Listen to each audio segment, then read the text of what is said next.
Je tape souvent au clavier, voire même tous les jours depuis plusieurs années. Que ce soit pour faire toutes sortes de recherches, pour discuter avec mes amis, mais aussi pour écrire mes vidéos depuis plusieurs mois maintenant. Le problème, c'est que même après avoir passé autant de temps sur mon clavier, j'ai toujours une vitesse de frappe assez moyenne. La vitesse de frappe moyenne est de 40 mots par minute. Et comme tu peux le voir quand j'ai commencé, j'étais vraiment pas loin. Bon là, comme tu peux le voir, je suis à 46 mots par minute. Il y a encore du travail, mais ça va le faire. Let's go! Selon Google, pour avoir une bonne productivité, il faut viser 70 mots par minute. C'est donc ce que j'ai décidé de faire. Pour ça, j'ai trouvé plein d'astuces, dont une vraiment importante, ce que je te dirai en fin de vidéo.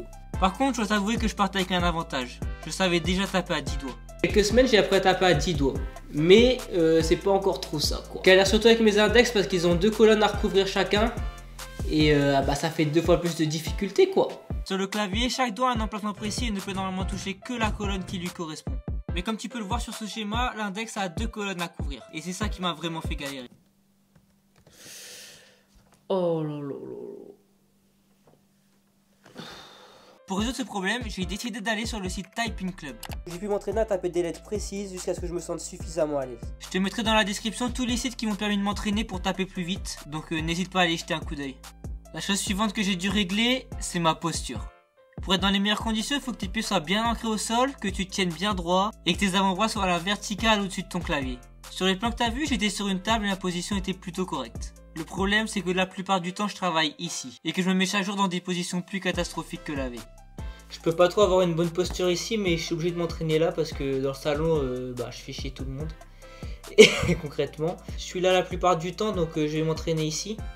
Je vais essayer de me mettre le plus droit possible sur mon dossier. Et puis voilà. On est reparti pour l'entraînement. Les 50 mots par minute ont été atteints plutôt facilement. Let's go! Mais pour ce qui est des 60, c'était vraiment difficile. Et j'ai passé des heures entières à essayer encore et encore de m'améliorer. Ce dont je me rendais compte, c'était que je faisais encore beaucoup d'erreurs, même si ma vitesse de frappe augmentait. Je suis content parce que là, je passais d'environ 260 mots à 360 mots par minute. Le problème, c'est que je fais encore beaucoup d'erreurs. Alors pour m'entraîner, j'ai décidé de taper moins vite, mais plus précisément. Et après seulement quelques essais, voilà ce qui s'est passé. Let's go! 60 mots! Yes! Pour grappiller les 10 mots manquants, bien sûr, il fallait que je continue à m'entraîner sur les points précédents. Mais pour aller plus vite, il fallait que je trouve d'autres astuces. Et en tombant sur cette vidéo de Ali Abdaal, j'ai eu tout ce qu'il me fallait. Il donne différentes méthodes dans sa vidéo et je te conseille vraiment d'aller la voir si toi aussi t'as envie d'apprendre à taper plus vite. Je vais te parler de 2 d'entre elles et d'une autre qui n'est pas dans sa vidéo mais qui pour moi est la plus importante. La première, c'est le fait de faire le plus de bruit possible en tapant sur son clavier. Je sais pas vraiment pourquoi, mais il s'avère que pour moi ça a marché, donc je te conseille d'essayer toi aussi. La deuxième astuce que j'ai utilisée et qui est vraiment très utile, c'est le raccourci CTRL-SUPR. Ce raccourci permet de supprimer directement le dernier mot que tu as écrit, au lieu de devoir supprimer chaque lettre une par une. J'ai aussi utilisé une troisième astuce qui est pour moi la plus importante et qui n'est pas dans la vidéo d'Ali Abdaal. Cette astuce, c'est de faire des pauses régulièrement. Les premiers jours, je faisais des sessions de 2 heures et à la fin de l'entraînement, j'avais super mal à l'avant-bras, aux poignets et je sentais aussi que mon cerveau fatigué et que je galérais à trouver les bonnes touches. Pour remédier à ça, j'ai décidé de faire des pauses toutes les 20 minutes. Et de diviser du coup ma session de 2 heures en 6 sessions de 20 minutes. Et crois-moi, ça fait vraiment une grosse différence quand tu fais ça.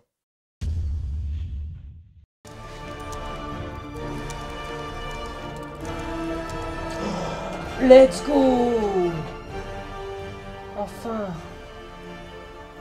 Let's go! 72 mots. Ça c'est beau ça!